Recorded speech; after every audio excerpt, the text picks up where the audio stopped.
Hello, I'm Asaf Rashid with Asaf Rashid Law. I'm a Halifax Shabakta criminal defense and immigration lawyer. This video is being recorded on unceded Mi'kmaq territory. In this short video, I'll be speaking about immigration status for all and what this means. So a bit of a disclaimer, a bit of an interesting one too. This video contains legal information, but actually a lot of it is more geared towards activism for migrant rights. If you do need legal advice about a particular situation regarding immigration status or how to make an immigration application, you should contact a lawyer. Status for all. You may have heard this slogan ringing out on the streets or seen it on your social media feeds or in the news. In this video, I'll cover how important permanent residence status for all, I'll just call it PR for short, is to ensuring fundamental rights and protections for all people against abuse and super exploitation. And even those with permanent residence face risks. Rights and protections for PRs can be strengthened as well, and that's also part of status for all. I will go over immigration status, the different risks that those with less than Canadian citizenship status face. There's so much to cover, and I'll only be able to touch on key issues and how to get involved in supporting calls for important changes. So what is immigration status? Well, immigration status is basically a way of giving different people different sets of rights, and in a lot of ways this leads to dehumanization. But Canada accepts this as part of creating an exclusive membership club of Canadian citizenship, with various lesser statuses below it. The Canadian citizen is the one with the most rights and protections. This person is either born in Canada or was naturalized or granted citizenship, having passed through the often challenging obstacle course from refugee claimant or from temporary resident to PR, then to citizen. The citizen cannot be prevented from entering and leaving Canada, though COVID-19 is creating some delays and variations on this. They can vote and run as candidates in elections at all levels of government, and they can't be removed from the country even if convicted of serious criminal offenses. Naturalized Canadians, however, can lose their citizenship if they were found by citizenship, immigration, or border officer to have provided false information to obtain their citizenship or PR before that. What about the permanent resident? Well, the permanent resident is one step below in status and rights than the citizen. They can enter and leave Canada as well, but must have a valid permanent residence card, which does expire. They can apply for and work any job except certain government jobs that require Canadian citizenship, but they can lose their PR in a number of ways. For one, serious criminal convictions where the person spent more than 6 months in jail or being convicted of an offense with a maximum punishment of at least 10 years. That'll lose PR status. Misrepresentation under the Immigration and Refugee Protection Act. This is where a PR said or wrote information that an immigration or CBSA, that's Canada Border Services Agency officer, finds to be inaccurate. Then the PR lost their hearing on the issue. Failed to remain in Canada for 730 days within the last 5 years. There's another way a PR can lose status, simply by not staying in Canada for the required period. What about temporary residents? Well, they're in a very precarious situation. They are visitors, students, and workers, and are only allowed in Canada as long as their status has not expired. They can be removed for working without a permit, failing to report changes in address, overstaying and not applying for an extension, and almost any criminal conviction will result in this. Those without status are the most precarious of all. They have no right to remain in Canada, are very easily exploited because they work illegally, if at all, and complaints will likely result in being reported, so they generally aren't, and they're unable to access most healthcare services and are always at risk of removal if discovered by the CBSA.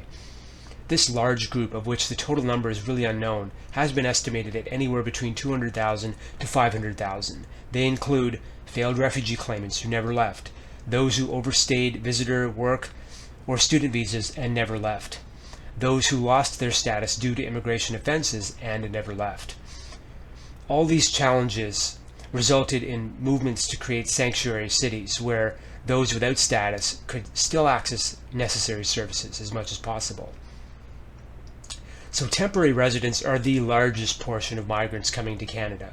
Over the course of any given year, it's in the millions. Of particular note are what the government calls temporary foreign workers, or what is better put as migrant workers because it's a less problematic term. So there are many issues, many issues with immigration status and barriers to PR, and I'll cover some. I don't presume to be able to cover all the many issues out there. So for one, closed work permits. Migrant workers in Canada are tied to a single employer through a closed work permit. Staying in Canada becomes dependent on keeping the employer happy and results in fear in making complaints or trying to unionize. Now, the result of much pressure from migrant workers and allies for many years was that in 2019, the Canadian government initiated an open work permit for migrant workers who suffered abuse under the closed work permit that they had. But it's very limited. It's basically a half measure as the application process is challenging, particularly for the majority of workers who have no support or representation, and the most you can get from an open work permit is 1 year, so it does not actually lead to PR. The Seasonal Agricultural Worker Program, or SOP for short, is a particular kind of, I'll call it a substatus of temporary worker status. The program has been around for about 60 years. It is a particularly vulnerable form of temporary worker status. Through it, migrant farm workers come in temporarily for up to 8 months, but then must leave at the end of their work period. They cannot extend it, and they rely on being recalled by their employers, so have to work beyond hard in order to get recalled. SOP workers are particularly vulnerable because they live in employer-provided bunkhouses. That's congregate living, where a number of migrant workers live together and share fridges, stoves, and such. And this makes them even more tied to their employers because they're basically on site. They end up doing plenty of unpaid overtime and working while injured or sick, which of course is much worse during COVID-19. And a number have actually died from COVID-19 already in 2020. It was reported in the summer of 2020 that migrant farm workers are up to three times more productive than Canadian workers doing the same job. There are tens of thousands of migrant farm workers who come to Canada every year through the SOP program, and approximately 1,500 in Nova Scotia, or just under that. They keep Canada's agricultural economy humming. Many have come to Canada for over 10 or 20 years, and they never gain any ground towards PR because Canada has refused to grant PR on arrival, nor have they included farm work under categories through which a PR application can be made, despite the fact that these are essential permanent workers, which was made very clear with the desperation that farmers faced when SOP workers were delayed on arrival in 2020 due to COVID-19. Skilled versus unskilled workers. So despite the fact that Canada's economy is heavily dependent on migrant workers doing all kinds of work, the government has only allowed those who they consider skilled, that's work that requires post-secondary education of some kind, to apply for PR. Many so-called unskilled workers are brought in year after year by companies with labor shortages, including SOP workers. It is a way to perpetuate vulnerable, disposable workers. Double punishment, conviction, and deportation. Removal from Canada after already suffering the consequences of a conviction, possibly including jail time, should be considered double punishment, or cruel and unusual punishment under the Canadian Charter of Rights and Freedoms. Immigration detention is for those who Canada has stripped of status or refused to grant status. No one else has to worry about it.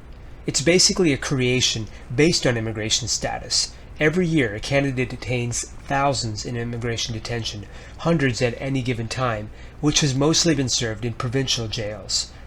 Immigration detention is for those who Canada categorizes as irregular arrivals, who arrive through so-called illicit means, or if an officer believes that the person will not show up to a removal proceeding, which gives a lot of power to these officers, or if the person is deemed to be a danger to the public due to criminal convictions, even though they have already been sentenced.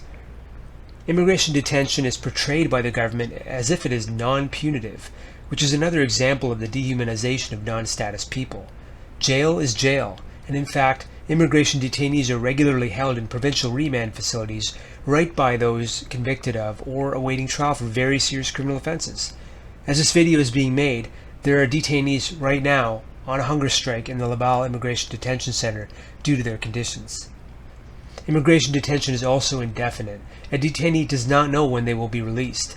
There are some who have spent several years in immigration detention just because the Canadian government can't verify their identity and the apparent country of origin refuses to accept them. Deportations. Someone can only be deported when they are without status. Either they never had it or they lost it. So Canada backed off deportations in 2020 due to COVID-19, right? I mean, that would make sense, wouldn't it? Actually, that's wrong. Canada's deportation count for 2020 was 12,122 people. That is 875 more than the previous year and the highest number since at least 2015, according to the Canada Border Services Agency. Healthcare. Migrants do not have the same access to healthcare as Canadian citizens and PRs. They may be enrolled through private health insurance through their employer, but this is not full coverage that Canadians and PRs have through public health care. For non-status people, there is almost no access to health care at all. International students. Those students who are on post-secondary study permits face differential fees which overall make their tuition 2 to 3 times higher than for domestic students. Universities are able to charge this additional amount, universities and colleges, because international students are considered to be exercising a privilege by attending Canadian universities and colleges. Yet, all students who are in the same program are obviously receiving the same degree in the end. So, the only reason for the difference? Immigration status, again. In conclusion, allow me a metaphor. Immigration status is a minefield. Canada is committed to the prohibition on landmines, yet they are littered throughout Canada in the form of immigration laws, through which a misstep can lead to deportation and deprivation. Status for all leads to security for those walking with a precarious or no status in Canada, ending the dehumanization that results from intentional differential treatment. There are a number of ongoing efforts to pressure for changes. Ally groups that are given their direction for migrants have many actions you can engage in to help bring about important changes.